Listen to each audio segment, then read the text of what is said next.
people, many people resist recognizing and relating to their shadows. And what I think is even worse, they resist exploring their shadows because they fear knowing the dark parts of themselves. And when I say dark, is the perception of dark as being evil and bad, right?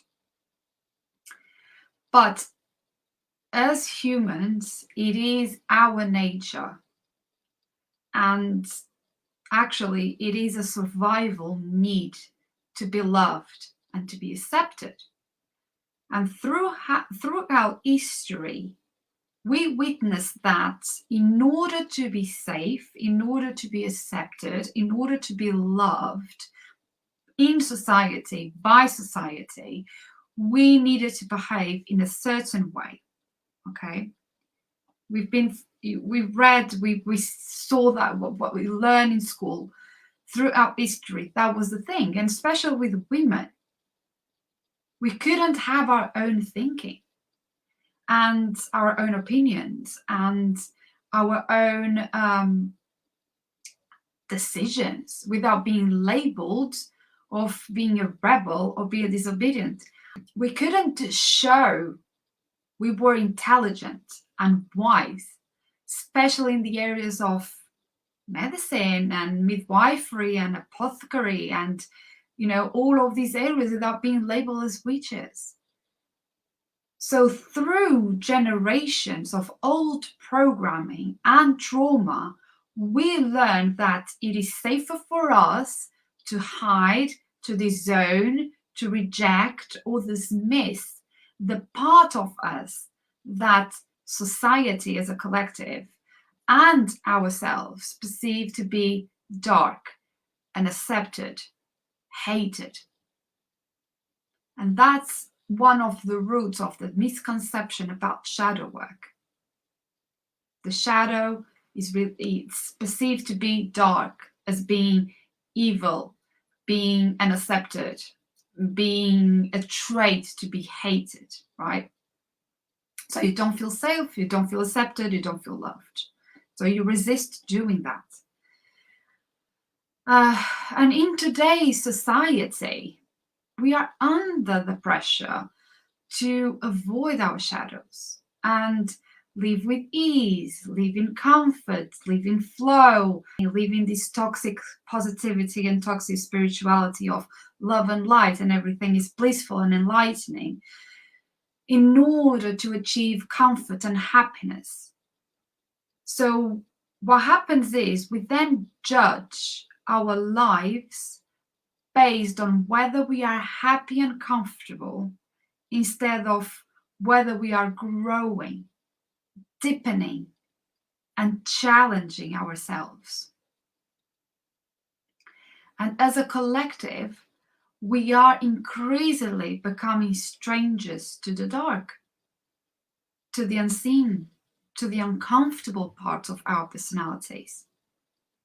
And in doing so, we are rejecting the transformation that awaits us.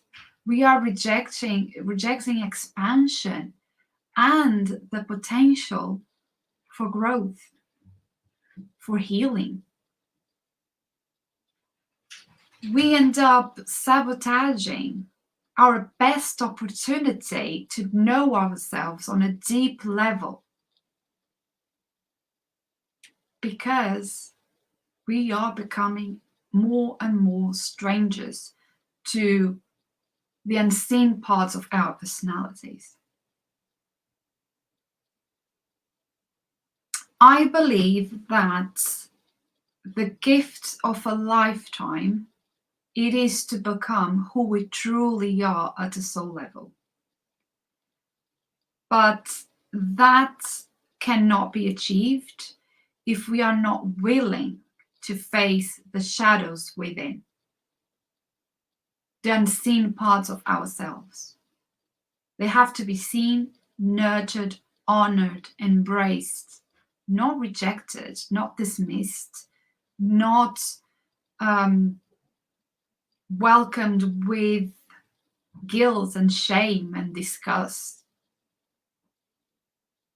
because it's just part of who we are at the soul level. We carry so many blueprints within our soul, so many imprints from other past times that have both golden shadows and just shadows. And that doesn't mean it's bad. It's just a part of who we are.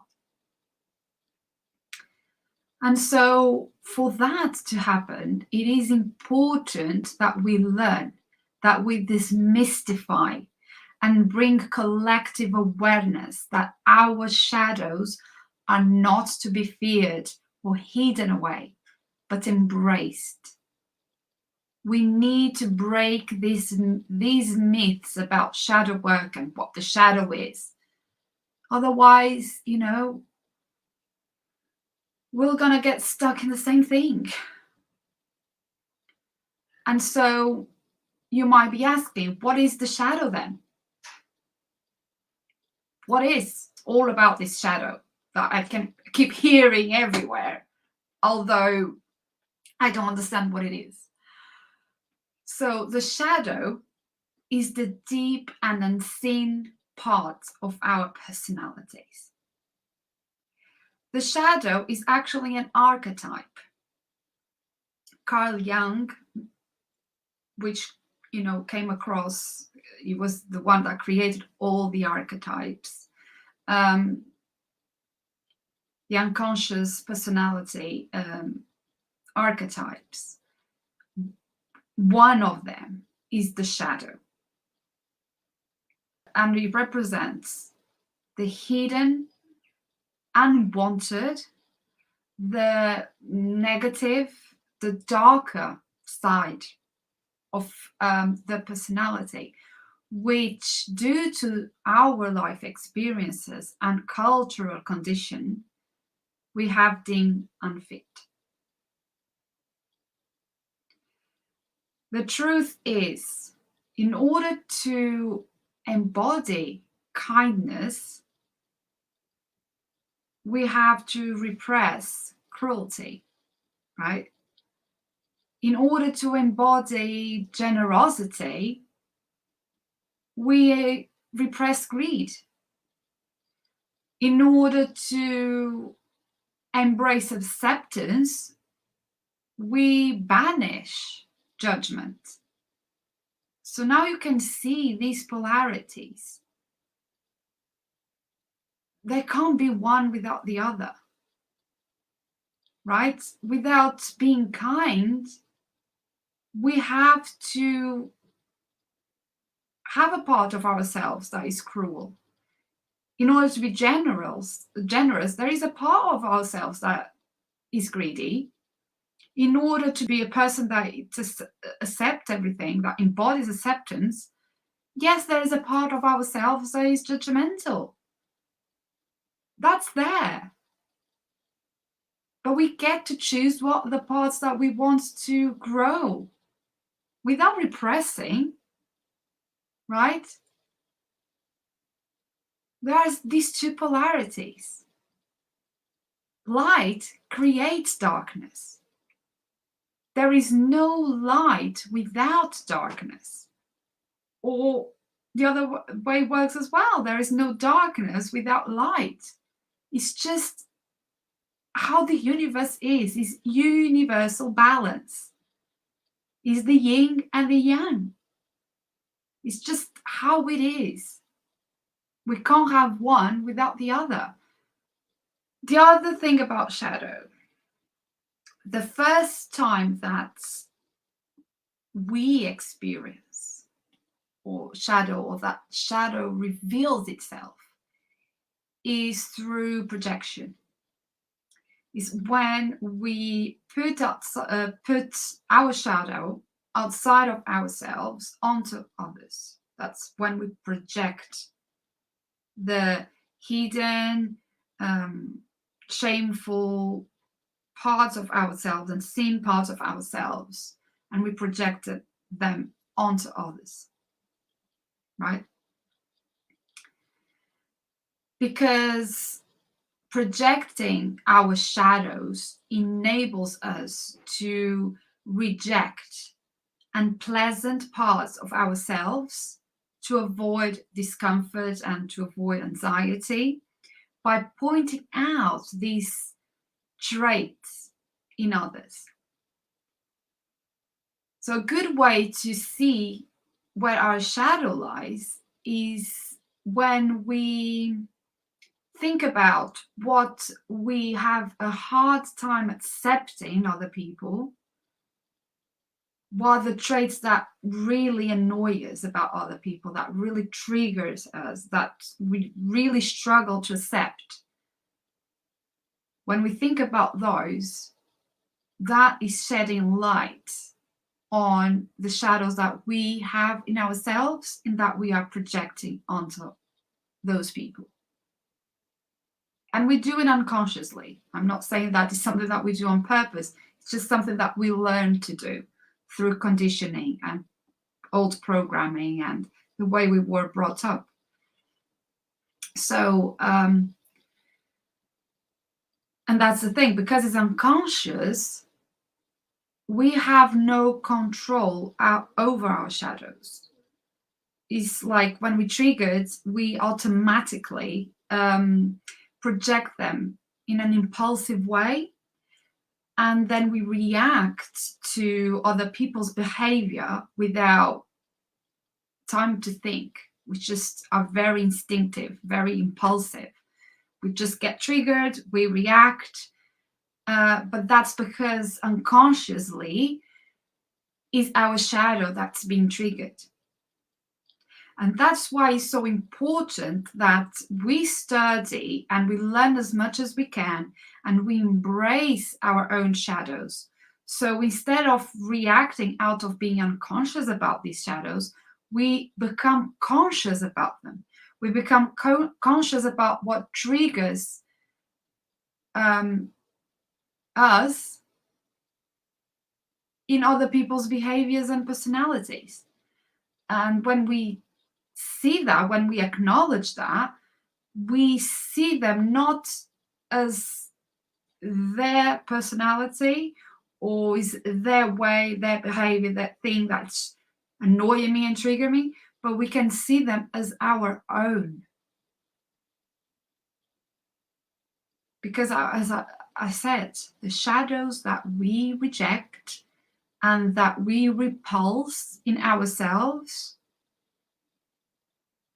as well as the traits that we admire in others, is things that we have or things that we would like to have and voice more. And that's why we get triggered. So it's just acknowledging, by studying, by learning about yourself, we get to see what we are projecting in other people. Most times it's nothing to do with their behavior or their personalities, but everything to do with us. Because we are all mirrors to each other. We all mirror each other, traits and beliefs and shadows that trigger us on a deep level, that are unhealed. That's why they get triggered. It's still parts of ourselves that are not healed, embraced. So it's really important to study these things, to understand these things. And the truth is, we can only grow and expand by acknowledging the darker parts of our personalities and understanding that in order for us to have light within us, we also need the darkness. Again, it goes back to the same polarity, yin and yang. It's just universal balance. It's just how it is. In order for you to have light within, you have to have darkness. And that is the truth. It's just understanding and accepting that is the truth. So you might be asking, how do I become then conscious of my shadows? By doing shadow work.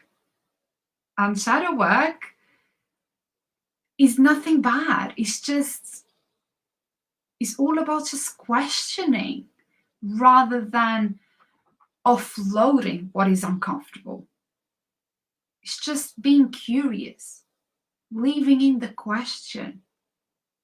Because in doing so, we use the shadow as an invitation to examine and know ourselves on a deeper level.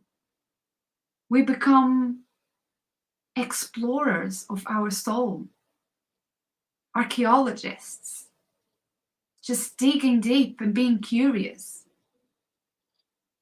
The treasures are within. We just have to, we just get to be curious about this.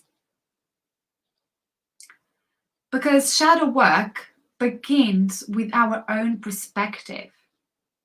You get to be open to believing that behind the instinctive parts of ourselves, there is gold, there is a treasure to be discovered, to be embodied, to be utilized.